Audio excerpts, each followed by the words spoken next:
Hello everyone, this is Quiversee and welcome back to more of The Legend of Zelda Link's Awakening. Last time, after Marin joined our little party for a bit, took a quick tour of Mabe and Tarumba with her, showed a couple of neat little Easter eggs you can do with her, before making our way to the animal village where she sang to the walrus who then jumped in the ocean. Because of course that's your natural response. After which we gained access to the Yarna Desert, and after defeating the Landmola, gave us the Angler Key, which leads us here, to the 4th dungeon. Which is, of course,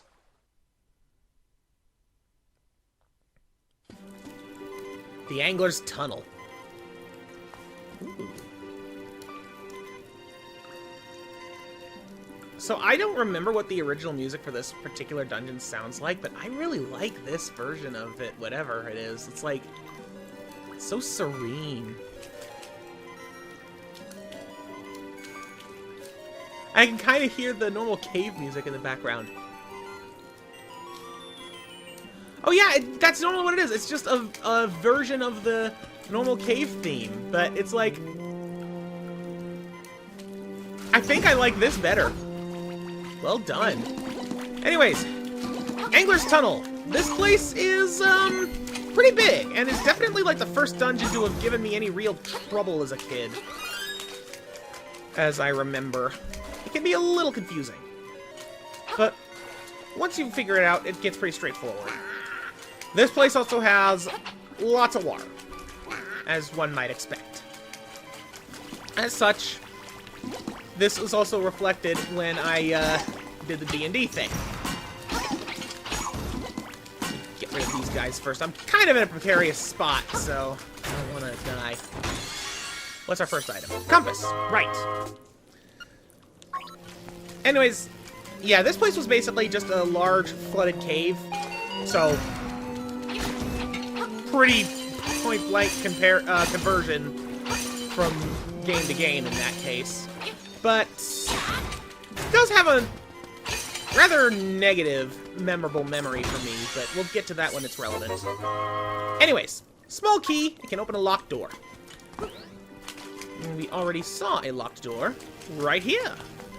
Open le door.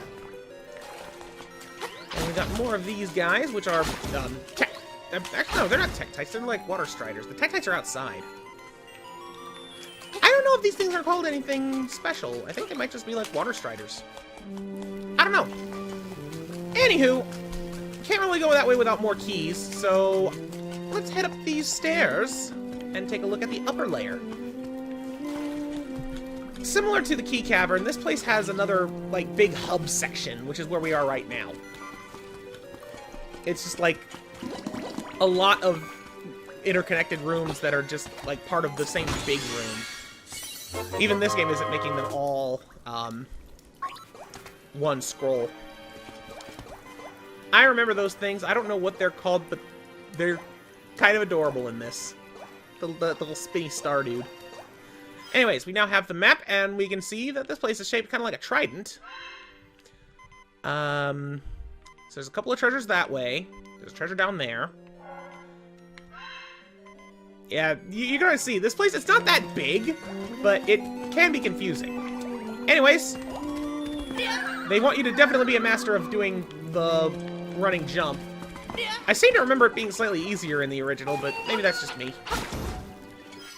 I am going to hope and pray for a fairy. Oh, right, I forgot those were introduced here. No fairies. Pea-hats. These things suck. And it's not because they're hard, it's because they're tedious. They basically fly around the room, occasionally stopping to land, and you cannot do anything with them unless they land. Yeah, I don't like them. Anyways, you might notice we got ourselves a special little rock here. This rock has many cracks. There must be some way to shatter it. Bomb. Pretty sure that's our first time seeing one of those. If it isn't, then I completely missed them. And in this key, we have a box. I mean, in that box, we have a key.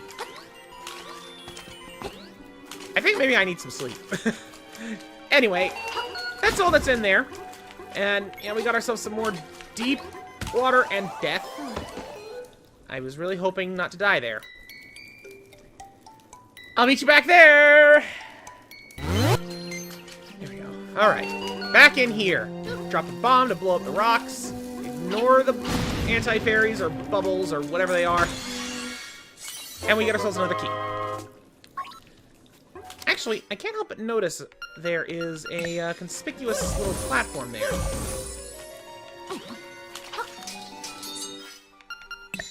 Is that hollow? I can't tell.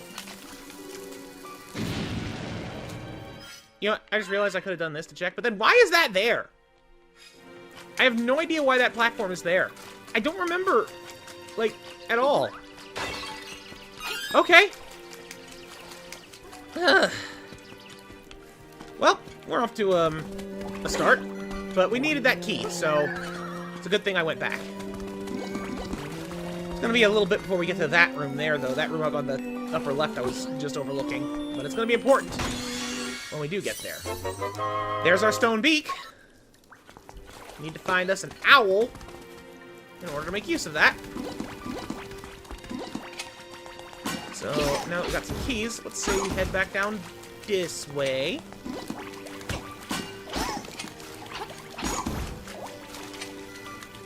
Suppose I will go ahead and just mention that in the in my D&D interpretation, this place was even more flooded than this. Basically, the entire thing was completely 100% underwater. Which, come to think of it, was pretty fun for the most part, because we had one of our characters was basically a water mage, based on, like, specialist class I had made at the time. We can't get that yet, by the way. We'll have to come back to that later. But, basically, it gave him a lot of room to play around with, you know, more unique spells and such that he wouldn't otherwise had a chance to. I don't know, just trying to get some positivity in before the negativity comes in, because it's going to. The good news is that the negativity has absolutely nothing to do with the game itself, just something related to the D&D session. Get off of me, stupid slime. And there goes the key. We won't be getting that key for a bit. Oh, and we don't have any small keys. I thought we had a small key still. But now we're in this room. We've been overlooking it for a bit, and now we're here. Let's just get rid of these spinies. And what does Mr. Owl have to say? The glint of the tile will be your guide. Ah, I forgot that was in this dungeon. I thought that was the next one. Okay, I'm happy now, because I do love that puzzle. I'm just gonna ignore the P-hat and some of these water striders. Like, you don't need to kill everything, thankfully. Ah, these P-hats. Yeah, you see what I mean? Like, they just get in the way, and you can't do anything about them. They're not hard at all to avoid. They just eat up time. I do not like the P-hats in this game. There we go. And that was a trap, and I got the piece of done with it. I didn't want it. Oh, well. Still can't kill the P-hats even with the piece of power unless they're stopped. Nothing else good to demonstrate that. Well, there's the nightmare door. Again, not sure why that room is there, but I do remember it being there. Ah! This room. This room will be important later, but we can't do anything with it yet. This, however, gives us a small key. The small key we needed, in fact. Yeah, ignore that. Ignore the fact that the tile just did that. Again, important for later. Alright, Mr. P-hat, out of my way. Now that we have our small key, we've got places to go.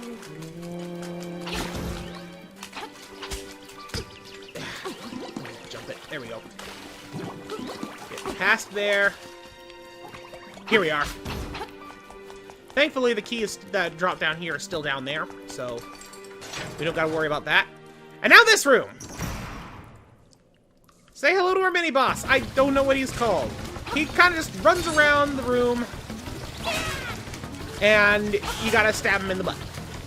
He's not that hard. This is the room that was tied to my negative memory of the D&D game, though. I forgot he went backwards. Because I recreated this guy in some weird way, too. Basically, imagine a giant aquatic bull that would charge through a room, much like this, that they had to fight. The reason why that room is tied to a negative memory is because it actually resulted in a party member dying. And the player behind it was, let's say, not the best sport about it, to the point where he literally just refused to play again. You know, it's hard for me to explain how childish the whole situation was. But it basically led to a falling out over something so stupid and pointless. Funny enough, the same player also had another problem in that campaign, which, now that I think about it, also happened in an underwater location, where he basically forced the party to completely sit out of an encounter that was intended for the entire party. I can't really go... I don't want to go into too much more detail than that, but suffice to say, he was very childish about what was supposed to be a fun encounter, and it kind of sours my memory of that dungeon in the campaign, and as a result, it kind of affects my memory of this dungeon as a whole. Which is a shame, because the dungeon itself is fine. Even has this cool little puzzle where you have to pull a bar in order to make blocks move. Don't get crushed. Oh, we got ourselves some laser shooting statues up there, but thankfully they stop when the enemies are dead. And we get ourselves the flippers! At long last, we can swim! Because it's impossible to swim without flippers on your feet. Let's kill off these Zols and these Helmasaurs, which are incredibly annoying because you cannot attack their face, as it is protected by a helmet.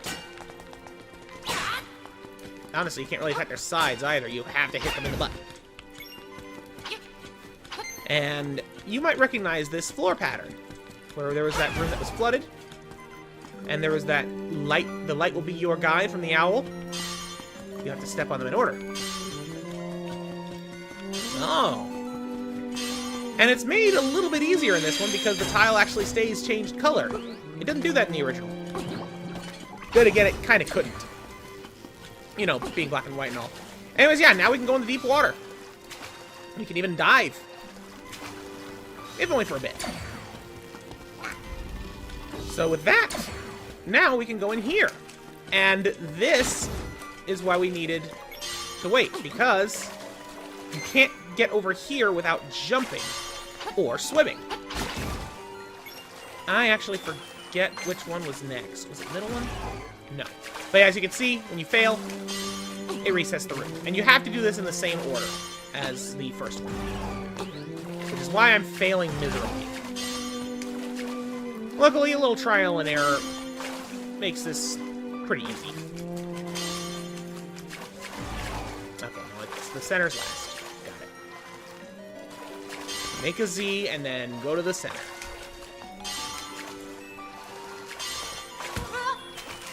Oh crap. Go away! There we go. And fine. And with that, a new path opens. Oh look, more thwomps. Charge away, and they won't hurt ya. Although this one, you gotta be tricky with. Gotta be quick. Jump on his head. And there we go. Nice and simple. And now we're up here. And in this box we find the Nightmare's Key. Alright, so we're still missing a couple of treasures. Namely this one here and this one there.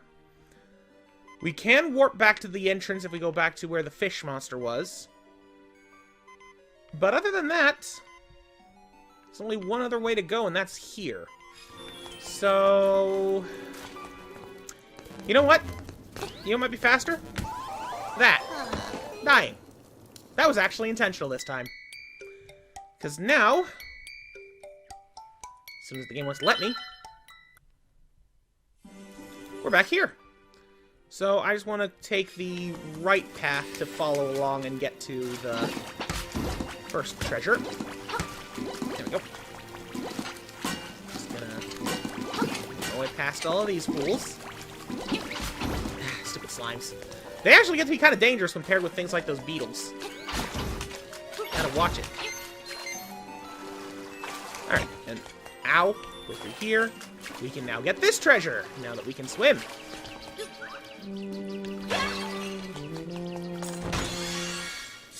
Rupees! 50 rupees. Very nice, very nice. And the other one... Well, we can actually get there pretty easily by going this way as well, so... That was close. Alright, this is this. Kill the Stalfos. There we go. Get his rupee. Yeah, those stairs there that we just passed are where we actually want to go. But I gotta get the treasure first. Oh my lord. Thank you, water spiders. More money. Yeah, it's just rupees, but I have use for rupees. Okay, so now that this block is no longer pushed since we left and came back, we can go downstairs. Jump across. And wouldn't you know it, it's a key. And now we're underwater. And when you're in side-scrolling mode, underwater is a little different. You can still move fast with the A button, but you also can just move up and down freely, and more importantly, you can soar. You cannot use your sword while swimming on top-down mode, which is kind of funny considering you can do it just fine in like side-scrolling mode. I wonder. I'm gonna guess that they just didn't do that in the original because of limitations, and there was no need as a result to put it in the remake. Otherwise, it's like I feel like they could do something interesting with that. Either way, they definitely do something interesting with what they have given us.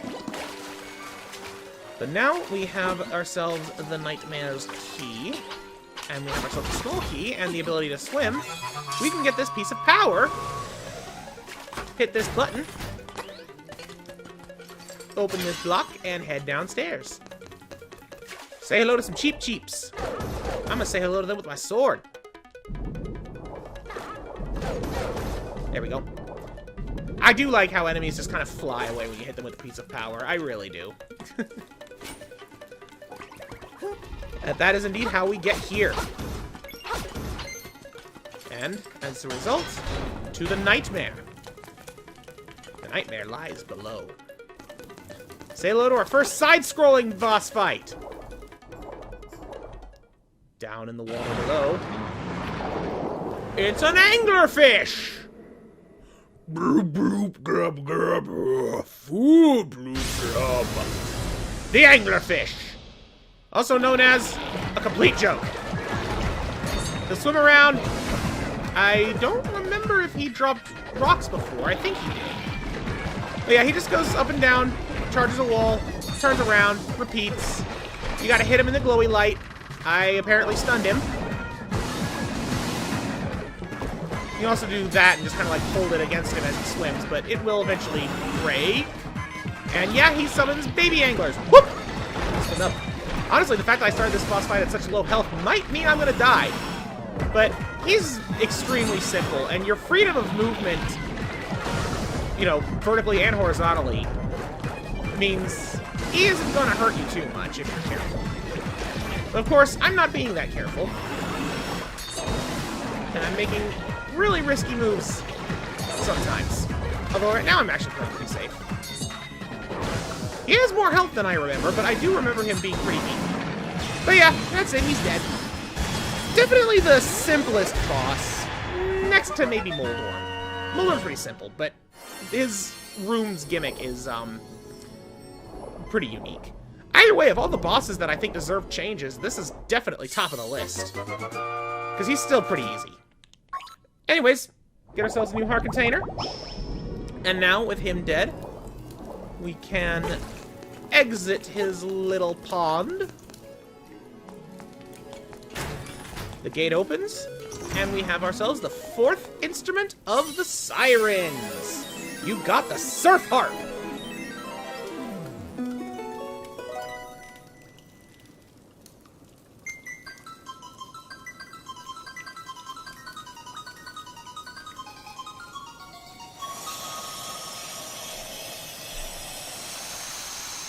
Such a nice sound. Bay. Your road goes into the bay.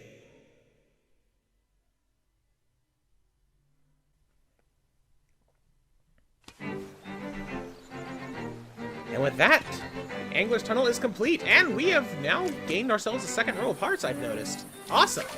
Well, before I wrap things up, there's one last thing to do. Now that we can swim, we can go into this fishy-looking cave right here. For what is probably the most important fish! Say hello to Mambo. I am Mambo, child of the sunfish. Have you got an ocarina? Yes. Then I can teach you my song. Bloop.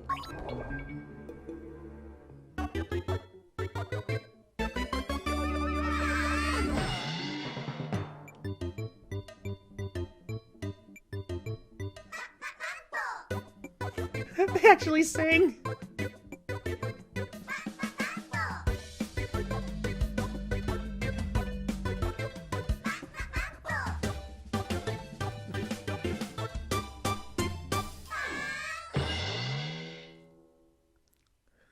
Glorious!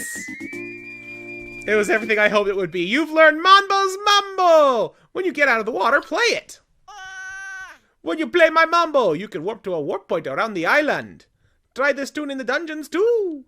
And since it is a special day, I'll let you warp to Mambo's pond, too! Cha-cha-cha! Wait.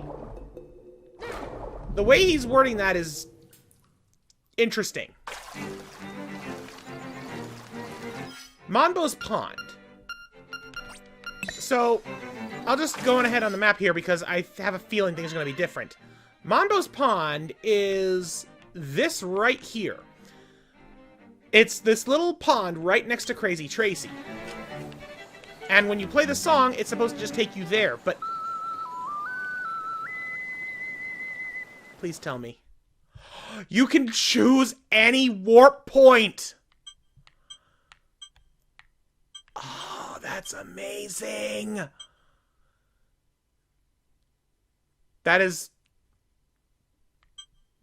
amazing. I did not expect that! So I can just warp anywhere, anytime to any warp point that's been found. Speaking of which, I never marked this one. But now it doesn't matter. Oh, hi. I forgot about you. Spooky friend. Well, I'm just gonna go in here because it's a convenient spot to end. So yeah, we have the power to swim. We have the fourth instrument of the sirens. We have the power to teleport at will. And, we got ourselves a spooky friend. And next time on The Legend of Zelda Link's Awakening, we're gonna see what's up with Spooky Friend. Thanks so much for watching. Goodbye.